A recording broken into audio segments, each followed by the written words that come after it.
Hey everyone, me Kevin here with the next stimulus package update for July 2nd. We have a lot of news to cover this morning, so here's what I'm going to do. I'm going to give you the news and insights that I found first. Then I'm going to try to put the pieces of the puzzle together towards the end. Yesterday evening, I broke the news to you that Donald Trump on Fox News, when asked whether or not he'd support another round of direct payments, said, quote, "I do, but it has to be done properly. I support larger numbers than the Democrats," he told us. Donald Trump left us then by saying that he'd be meeting with his staff yesterday evening to make a decision on the next rounds of stimulus.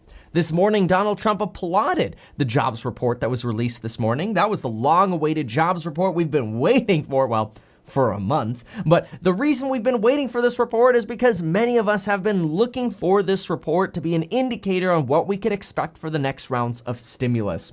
This jobs report has been released. It's official, we have it. We expect it to add 1.8 million jobs in June as we continue to recover. And 2 weeks ago, I joked that I would not be surprised to see this report say that jobs rose by 5 million, but that we should take that number with a grain of salt. Well, the jobs report came in and jobs rose by 4.8 million. Crushing expectations and plummeting the super high unemployment rate to 11.1%.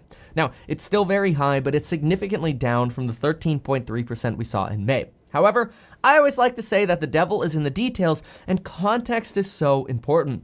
And that's something that I like doing, is going a little bit deeper past the headlines and giving you insight into what's happening in the background. And that's what I'm going to do now.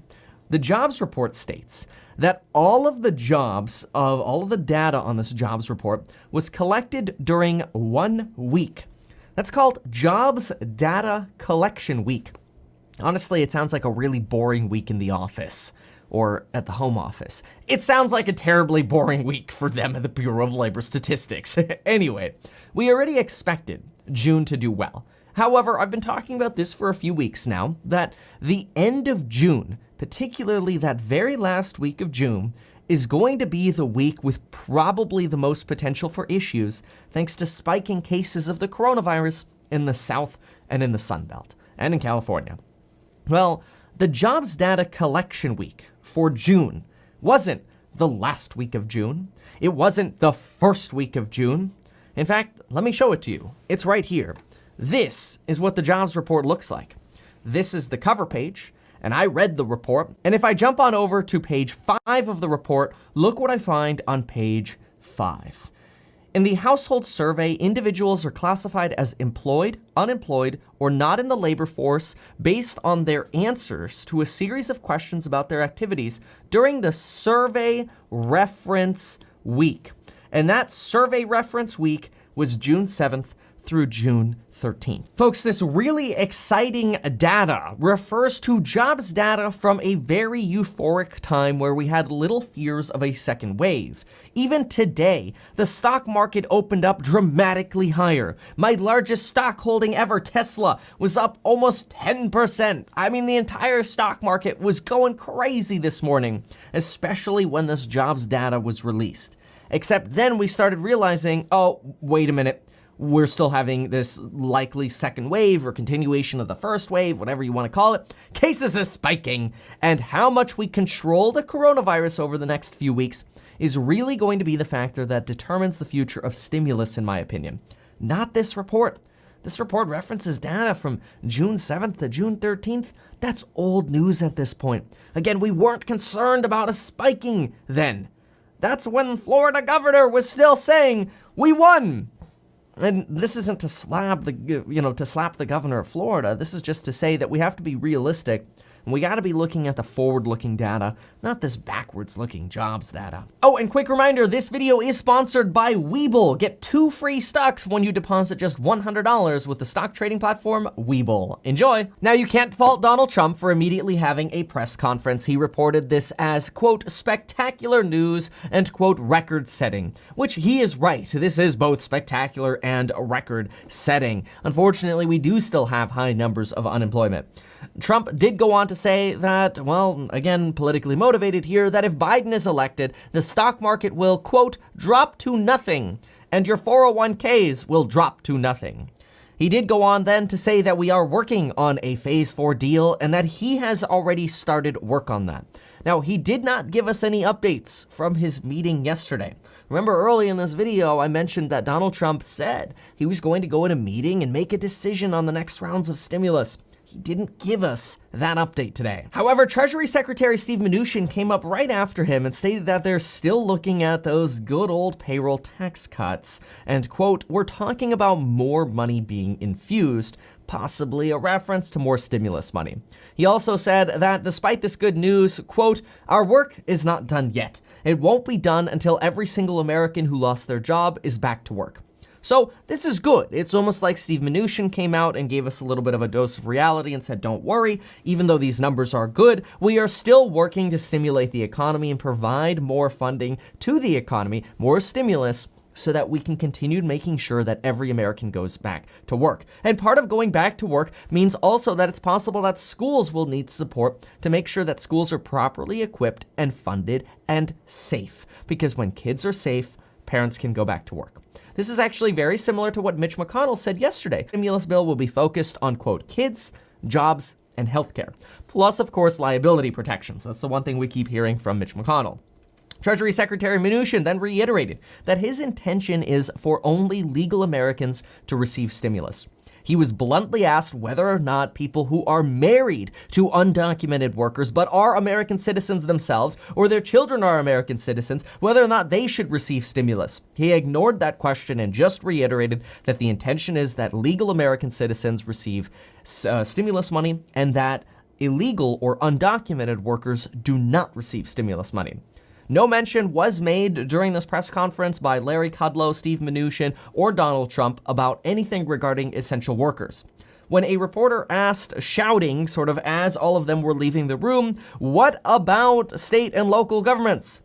Steve Mnuchin kind of turned around, shrugged, and said, well, we'll consider that. We'll have discussions, and then walked through the door and disappeared. Vice President Mike Pence, immediately after Donald Trump's press conference, went on CNBC and said that currently what's being debated is the $600 boost of unemployment, and that the last thing he wants to see happen is any taxes get raised on American families or businesses. This is obviously a slam on Biden. At the same time, the Federal Reserve, whose minutes I broke down yesterday, believes people and businesses are spending way less money because of uncertainty in the economy right now, mostly again due to the spiking coronavirus cases, and that it is quite possible that the good numbers we're seeing now could disappear. So we kind of see this sort of recalibrating towards, all right, jobs numbers good, yay, let's cheer it, but let's be real, we gotta look forward. Okay, wow, now that was a ton of news. Let's try to digest this in a very simple way. The jobs data is great, but there's an asterisk on it, and the asterisk is called the coronavirus. And let's try to piece it all together now. Trump said he had a meeting yesterday with his staff about the next rounds of stimulus, right after saying he was looking at larger numbers of stimulus than Democrats. Mike Pence, whom I bet was also at that meeting, said the only thing being debated now is a $600 per week boost for unemployment. This means that the president and his staff probably already have a plan. They already have things that they've decided on. We just don't know the details of that plan yet. Pulling together what we know, though, we can come up with some kind of expectation. And that expectation would be some form of $1,200 to maybe $2,000 one-time stimulus check, likely the first or second week of August. We already know that Trump's administration is looking to push money out as fast and efficiently as possible, especially since the IRS has clarified that's exactly what they want to do. Steve Mnuchin has clarified that, and Donald Trump has clarified that. Now, it is unclear, though, if this check would go to the same people who got it last time. The HEROES Act says this check would go to the same people as last time, if anything, more people. However, this next round might end up getting limited to people with lower income thresholds. Last time we saw $75,000 for an individual as the start to sort of the phase out where you start losing some of the stimulus benefit. I wouldn't be surprised to see that get ratcheted down. Obviously, it's becoming more and more likely now that we're going to see some form of a payroll tax cut. Now, many of us hate hearing this, but the reality is that this payroll tax cut continues to sneak up on us. At a minimum, a payroll tax cut means that you're going to take home about 6.2% more money on your pay, potentially up to like 7.65%, but just ignore that for a moment. Let's go with 6% to make math easy. If you make $17 an hour, you would now basically be making $18 an hour. Now, it's not exactly going to work that way because you're taking home an extra $1 of pay that you're not paying taxes on because a payroll tax cut is a tax savings. That gets complicated. So just to make it very, very simple, if you're making $17 an hour, it'd be like making $18 an hour. So it'd obviously take you a while to start collecting some real stimulus, but you would see a bump.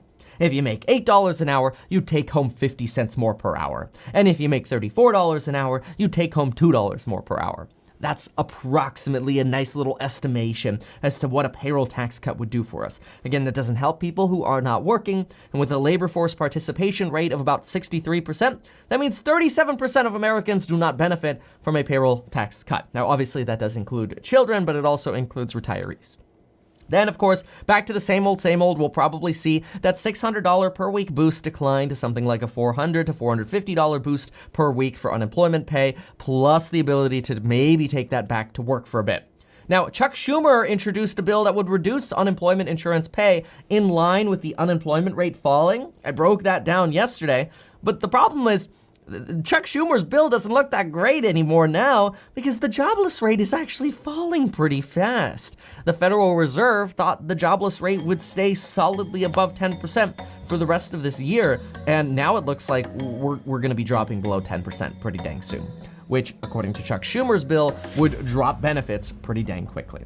So folks, we'll see what happens, but all I know is you gotta sign up for life insurance. A link for that down below. Get 2 free stocks with Webull, and of course, use that coupon code that is expiring in 2 days to join me in the amazing programs and chats that I have linked down below. Thank you so much, folks, and we'll see you soon.